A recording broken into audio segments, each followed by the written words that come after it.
When I think of that, I find myself filled with awe towards God. Not just in what He did when He said, "Let there be light." And that's enough to make you just be in awe. We could spend the rest of eternity just thinking about, what does "let there be light" mean? Yeah. We could spend the rest of eternity sitting around getting excited every time we get to another aspect of it.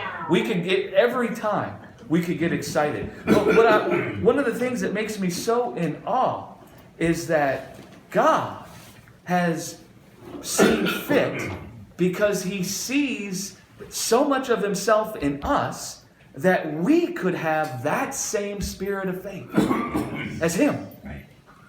Yeah. Right? Yeah. And that same spirit of faith could dwell inside of us. And now we, through our union with God, can do the same thing He did when He said, "Let there be light."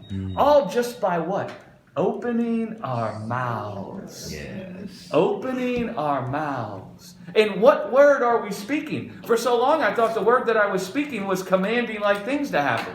Like commanding like trees to grow, or commanding for this to happen or that to happen. Now I see the speaking of the word that God did wasn't like confession. The speaking of the word that God did was He released the word that was made flesh.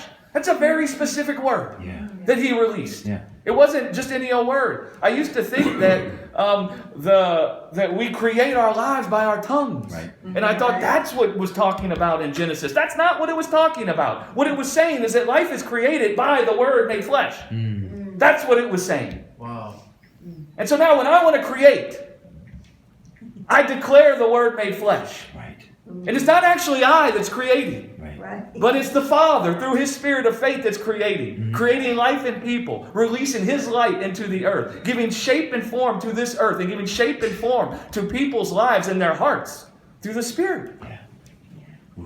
Does that make any sense? Yep. Yeah. Totally. Because that can be kind of complicated, I guess. I guess that's a bit technical. But man, I just get fired up about that. Yeah. You know,